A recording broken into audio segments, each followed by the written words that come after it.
Coming to you somewhat live from the Buzzkill Institute, it's the Professor Buzzkill History Podcast.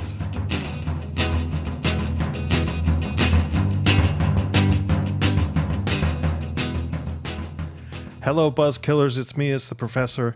And fortunately for you, as always, we have on the line one of America's great young scholars, who's Dr. Jesse Curtis from Valparaiso University, whose new book, whose glittering book, has really opened my eyes. It's called The Myth of Colorblind Christians, Evangelicals and White Supremacy in the Civil Rights Era. Thanks so much for coming on the show, Dr. Curtis. Yeah, thanks for having me. I appreciate it. Well, I'm very grateful because of the nature of this show that you wrote a book that has myth in the title. Right. So can you tell us, first of all, what was a colorblind Christian, or what is a colorblind Christian? It's very interesting to hear those things, to hear that description. Yeah, I mean, I think maybe the easiest starting point is when we talk about colorblindness with respect to race in general. Mm-hmm. You know, we're talking about things like using Dr. King's speech, content of character rather than skin color, right? We shouldn't speak color, those kinds of ideas. Right. We should all just be united as Americans and not be conscious of race, right? But I'm talking about Christian colorblindness, which I think is distinct in some ways, because there, the idioms, the justification, the way it is thought about is very much rooted in the Christian scriptures. And so things like the Apostle Paul saying, in Christ, there's no Jew nor Greek. Mm-hmm, mm-hmm. We're all one in Christ. And white evangelicals really pick up that idea and run with it in the aftermath of the civil rights movement.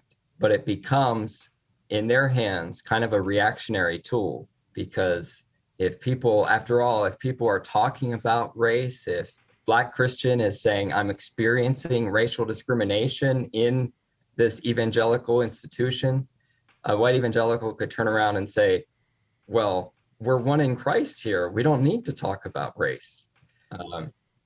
So Christian colorblindness has a sort of a different basis and becomes a tool to sort of protect the status quo in white evangelical institutions. Well, it's so interesting that you chose the civil rights era because, you know, there are a lot of books and there's been a lot of research about Christianity and social reform in the 19th century and early 20th century, progressives and all that.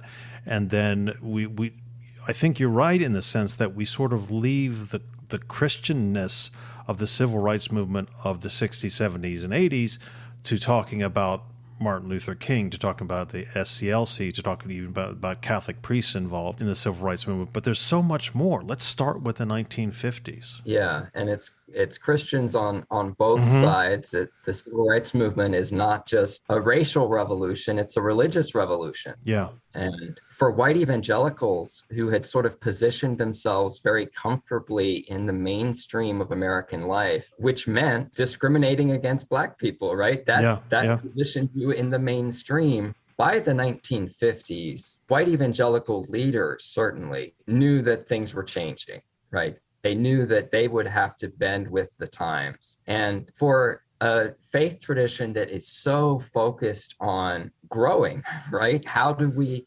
present a gospel message that is going to appeal to people, that's going to grow our churches and institutions? Well, you have to stay current. You have to have a message that's going to be appealing. And so white evangelical leaders in the 50s even are beginning to ask themselves, what's the evangelical way to deal with race? What's the evangelical way to deal with this new racial order that's coming? And at the same time, this is the moment in which self-described Black evangelicals begin to sort of emerge in the public sort of consciousness in the evangelical world. And so Billy Graham's team, his evangelistic team, for the first time, he adds a Black evangelist to his team, Howard Jones, in 1957, 1958. And that is a significant challenge to white evangelicals, because Black evangelicals were not saying to them, hey, you know, you need to become more liberal. You need to get on board with all the political goals of the civil rights movement. That's not what they were saying. They were saying, you need to take the Bible more Right. seriously. Okay. You need to be more evangelical. If you took the Bible more seriously, you would stand up for the inclusion of Black people in your institutions. You would support justice and brotherly love in your institutions. So that becomes quite a challenge because these Black evangelicals are very conservative in a sense. Sure. And their theology is evangelical. And so it's criticism coming from within the camp. And so it's hard to dismiss them as just, liberal do-gooders or something. And they use, this is, I think, part of what's so fascinating about the story is that Black evangelicals like Howard Jones use a kind of colorblind theology. Right. They say, because we are one in Christ, because we're all equal at the cross, you must include us. And so it's using, in a context of racial discrimination, in a context where many white evangelicals assumed that God was a segregationist, right? In that context, colorblind theology was a force for change and reform. Right. But then white evangelicals are going to sort of turn the tables on it later on. So in what ways is there a sort of identifiable white evangelical reaction to specific 1950s bleeding into the 1960s civil rights activism? Is there a strain of white evangelical reaction to the Montgomery bus boycott and things like that, or is it much more broad? That's a great question. I think the way that I would frame it is that it's very localized. That white evangelicals are experiencing the civil rights movement close to home. And so it's not so much looking at national newspaper headlines or being like, oh my goodness, look at what's happening in Montgomery. Yeah. It's more about, what is this going to mean for my local church? What does this mean for, where I'm sending my kids to school? It's very local. It becomes in evangelical media, white evangelical magazines and denominational publications, the level of coverage of civil rights activism and level of discussion about it really doesn't have a large uptick until 1963 in particular. That's when it seems to become more sort of nationalized. But even then, what's really troubling white evangelicals is, what does this mean for my life close to home? I think that's where the action is, and that's where a lot of the sort of popular discussion of white evangelicalism has not focused on that. Right. Well, let's focus on it. How you mentioned 1963. How, for instance, do white evangelicals or this type of white evangelicals take the Martin Luther King March on Washington and the I Have a Dream speech? Is this something that's brought up in those denominational publications and things that you talk about? Yeah, it is. And they're saying things like, hey, listen, we support the Negro in, use their language, but we don't think this is the way to go about it. They're saying things like that. There's also some divisions emerging. Some younger white evangelicals in this period are saying, listen, we need to get on board with the movement. There's a march that takes place at Calvin College in 1963. And the editor of the student newspaper there says, hey, either you support the cause or you hate Black people. It's trying to make it very clear cut. But for most white evangelicals, it's still, no, that's liberal reform efforts that are sort of doomed to failure, because the mainstream civil rights movement, from a white evangelical perspective, was not dealing with the core of the problem, as white evangelicals knew, which was the human heart. Right. And so white evangelicals are saying, we have a better answer, and it's found right here in our churches as we preach the gospel, as we care for people in our community. That is how this problem, this race problem, is going to be solved. And so they sometimes see it as sort of apolitical in this moment, or anti-politics, but it is itself a form of politics, right? This kind of politics of church supremacy that the civil rights movement, with its street protests and civil disobedience, is not only misguided, but is seeking change in a way that it is sort of taking over the church's territory. Like, this is the church's job to solve these problems. And when you are doing street protests and stuff, you're kind of denying the sufficiency of the gospel and the church as the mediator of that gospel. Oh, that's absolutely fascinating. Does that also mean that is there a similar reaction, I mean, to racist violence in this period? So the church bombings, the fire hoses, the Bull Connor sort of stuff, is the white evangelical reaction saying, as you said, that this question is about the human heart? We need to reach the human hearts of those people who are doing this violence and have been corrupted by their hatred, and bring them back into the church. Yeah, that's a good question. And I am, I'm painting with somewhat of a broad brush. How do we we characterize a massive group of people? But there are a variety of responses from white evangelicals, and the vast majority would not be comfortable with the violence. But what you see, not only in white evangelical communities, but pervasively across more conservative leaning white Americans in this moment, is this equivalency between, as though the Ku Klux Klan and the NAACP, right, are these equivalent extremists, right? So you see that kind of discourse. You also see, even at the highest levels of sort of elite white evangelicalism, like the National Association of Evangelicals, in the aftermath of the white pastor in Selma, who was beaten to death, I believe Mr. Reeb was his name. Shortly after that happened, the National Association of Evangelicals, the spokesperson is literally saying to another white evangelical, hey, we want to make clear, we're neutral on this whole thing. We don't want to get involved. And so it's like, even in the face of murder, right? Racist murder.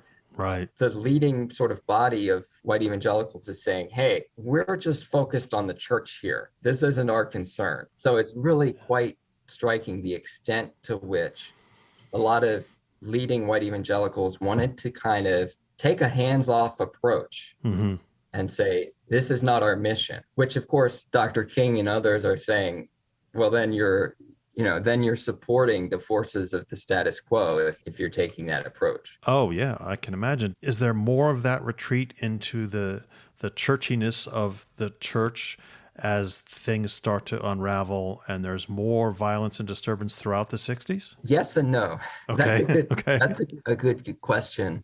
I mean, I think for the yes part, I think you see it embodied even in Billy Graham himself. If you go back to 1957 and his famous New York crusade, right, that was when he first worked with Howard Jones. He went to Harlem. He preached to Black crowds. He had Dr. King come on stage to do a prayer. He even gave an interview to Ebony magazine where he really challenged where he came from and talked about there's a lot of segregationists who are going to be surprised when they get to heaven, if they even get there, right? He was saying these very challenging things. And one could imagine taking that as your starting point, that Graham from that point moves in a more progressive direction so that he can reach a multiracial audience. But instead, that 1957 moment is almost kind of the high watermark for Graham. And as the civil rights movement intensifies, he himself kind of retreats to this politics of church primacy. So even like the aftermath of Birmingham, the aftermath of Selma, what is Graham's response? It's to go to those very places to do a crusade. So after Birmingham, he goes and he preaches in Birmingham. After Selma, he goes and he preaches in Montgomery. And in both cases, it's this classic gospel message, very deliberately avoiding speaking about race, even to the point Howard Jones is on Graham's team, right? Yeah. A loyal soldier, right? And Howard Jones writes to Graham and says, Billy, I want to be with you in Montgomery. And he makes it really, really clear, Jones does, that he's not going to be there as a civil rights activist. He's not going to cause any trouble. He just wants to be there as a member of the team to help with the crusade. Graham writes back and says, no, you can't come to Montgomery. Things are too tense right now. And to me, that's such a picture of this whole dynamic. Like, Jones is the Black evangelical saying, I want to be included in this. And Graham is the leader gauging what the white response is going to be. And on that basis, determining whether it's worthwhile to allow the Black evangelical to be included, right? Even though even though Jones, the Black evangelical, is saying, look, I'll sit in the back, so to speak. I'll be quiet, so to speak. Graham still has this reaction. Right. And so the calculation is, if Jones was there, he would cause a reaction from white racists, right? Right. And so the calculation is, it is worthwhile to preach the gospel without provoking that reaction. And so it's investing in whiteness in the name of spreading the gospel. Yeah. So that was all the no part of your earlier question. Okay. Now I even maybe forget how the question was framed. But as the 60s went on, you were talking about the increasing violence. We have the urban uprisings, right? Mm-hmm. And in that context, there is, like, the Southern Baptist Convention in 1968, the National Association of Evangelicals in 68. They both released these statements saying, we need to care for our neighbor. We need to, need to actually take practical actions here. But there's the question of how much that actually comes down to the grassroots and how much that is just sort of a gesture in a moment of crisis. And then do things after, I sometimes wonder after the height of tension in 1968 and the Vietnam War being such a prominent the headline grabber, do things roll into the 70s in a similar fashion? Yeah, that's a good question. In some cases, the 70s is when the civil rights movement actually hits home in people's real lives. Even though it has left the headlines to a large extent, as you're saying, there's all this other stuff going on.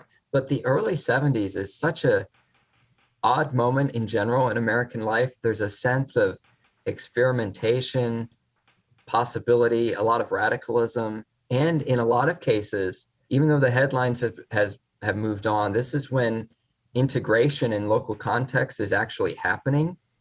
And so in my book, that's where I especially focus on white evangelical colleges. Right. Because in that late 60s, early 70s moment, that is when a lot of these white evangelical institutions are actually experiencing the change of, for the first time, we've recruited a significant cohort of Black students. What is this going to mean for our institution? Yeah. And so it's kind of a rubber meets the road moment. Well, the other thing is that it seems to me the evangelical movement really hits the larger consciousness of the country in the 1980s as it expands, and we think of the I don't want to call it the radical right, but in the run up to the 1980 election, there's all sorts of things. Pat Robertson, and it seemed to me then as an aging high schooler or early college student it was a rising new thing. Does that increase this sort of way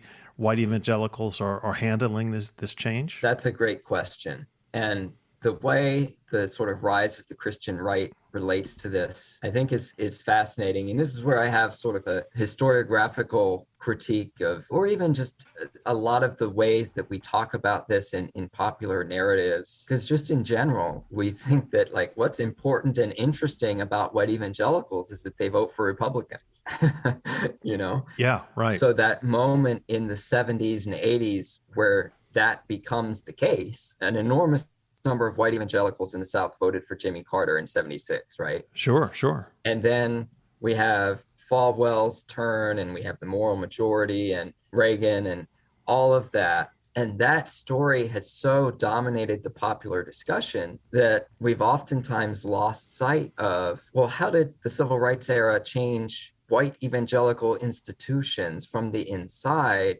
And this is not a political juggernaut first and foremost. It's, this diverse religious expression that, people are going to church every week. They might vote, every 2 or 4 years. Like what's happening at the grassroots in their churches and institutions is more important and more interesting. Yeah. And so I do think what is happening in those spaces, though, does have political consequence. And it is, I think that this turn to colorblind theology, this sense of welcome that turns out to have fine print attached to it, that's a sharply limited welcome. Like, you don't talk about race, right? Don't complain that you're being mistreated. Just be, come in and be quiet kind of thing. But this sense of Christian colorblind welcome to our institution actually becomes crucial to evangelicalism's growth in the 70s and 80s. It's not really liberal churches that are growing. It's not overtly racist reactionary churches that are growing. It is precisely these evangelical churches that occupy this ambiguous racial space in the aftermath of the movement. Mm-hmm. And again, they're very entrepreneurial. They're very successfully positioning themselves in the white mainstream. Yeah. And they're planting churches. Like, where are they planting their churches? In these growing suburbs. Mm-hmm. And these white suburbanites, they don't want a lot of talk about racial justice, but they also don't want to go back to the bad old days of segregation. And so this ambiguous colorblind dynamic fits perfectly. Right, sure. And so in those spaces, people are, I think, sort of implicitly politicized. Oh, right. That's a very interesting concept. Implicitly politicized is very telling, I think. And so I think that there's been way too much emphasis on, oh boy, Falwell, and Weirich and all these white evangelical elites who supposedly, it's like we take their word for it. Like they tell us that they masterminded this movement, and we say, oh, okay. And of course, they have always had a self-interested dynamic there of wanting to show how influential they are. But, you're not a leader if people don't want to follow you. Well, that's true. Yeah. So this is bubbling up from the grassroots. And I think that's important to recognize. And the way in which people are being formed into an evangelical kind of whiteness in their churches is important to recognize, I think. And then, then there's this added, as you say in the beginning of your introduction to the book, there's this added difference, if you will, that there's an Obama presidency, and then this sort of meat grinder of a Trump presidency, combined with the Black Lives Matter movement and all sorts of other things. It seems as if this, I don't know, it seems as if these two things, Christian colorblindness and any sort of sense of reaching an understanding of what needs to happen politically, are never going to meet. Yeah. Well, I mean, and this is, I think, in the Trump era, the Obama and Trump era, if we can call it that. Yeah, that just seems strange, but yeah, go ahead. Yeah, I need a better name for that. But this is where what Christian colorblindness is actually doing becomes just so exposed. Because, I mean, I'm sorry, but the Trump movement is a racist movement. Yeah. And white evangelicals on the whole were very, very enthusiastic about it. But part of what I'm arguing is that the reason for that enthusiasm is not, as many white evangelical elites would like it to be, that, oh, our poor people in the pews have been captured by politics and we need to just help them find the way out of this being enraptured by the political passions. I'm saying this white evangelical institutions themselves created this. Right. And Christian colorblindness protected these spaces where evangelicals invested in whiteness without acknowledging or even realizing that that's what they were doing. And so when you're formed that way theologically and ethically, then when this racist political movement comes along, you don't really have a defense against it. You've already been trained, even in your own churches, to invest in whiteness. Well, that explains so much, Professor. And what I want to do now, I never do this on the show. I never make long quotations from books. But what I'd like to do is quote something from your introduction to the Buzzkiller so that they understand how important this is. And one of the paragraphs that really, and especially one of these sentences I will highlight here in a minute, really brings all this to a focus. And what you say is, in the second half of the 20th century, Black evangelicals in the United States made unprecedented demands for inclusion and reform in white evangelical institutions. In response to these demands and the upheavals of the civil rights movement, white evangelicals disregarded theologies of white supremacy and embraced a new theology of racial colorblindness. And here's the crucial sentence. But instead of deploying this colorblind theology for anti-racist purposes, white evangelicals used it to protect and shape new investments in whiteness as they attempted to grow the evangelical movement. That new investments in whiteness phrase there seems to me to be so important and help to explain not only what you're talking about in your book, but an awful lot of the things we've been seeing in the last 50 years. Yeah, I think so. I would like to think so. Yeah, and partly it's a rhetorical device for me to connect with other scholars who have used similar language, but it's also to frame these very practical, specific actions that white evangelicals, in fact, took. And in that connection, I especially focus on the church growth movement. Right. Because the church growth movement, well, what a convoluted and fascinating sort of trajectory of that movement. It actually, in a lot of ways, began in India as a missionary enterprise. But it's not a coincidence that it's in the 1970s that it takes white evangelicalism by storm at this moment where white evangelicals know that segregation in their churches has been discredited and they need a new model. Well, here comes the church growth movement saying, hey, guess what? Churches grow faster when they're made up of similar people, similar sorts of people. And so Peter Wagner even wrote a book called Our Kind of People. And the notion was you should deliberately build homogeneous congregation. That is what is going to advance the gospel. That is what is going to save the most souls.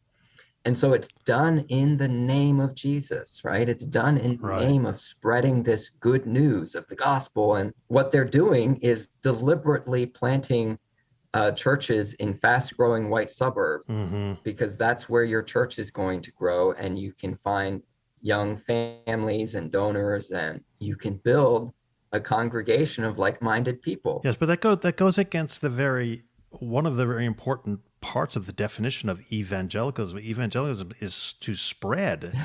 And if you're narrow casting in that way, yeah, sure, you're building a lot of numbers, but the spread is not that great. Well, I agree with you, right? But and that's where it even goes back to the roots of this church growth movement, where it's based on caste in India. Where Donald McGavran and others are saying, wait a minute, trying to cross caste lines in India is really difficult.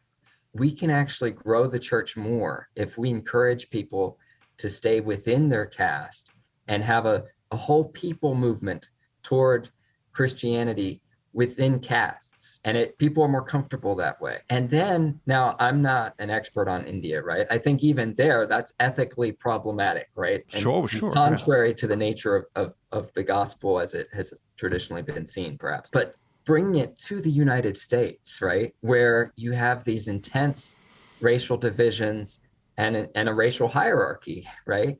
Yeah. And saying, well, look here too, we can grow the gospel along lines of race. Boy, is that problematic.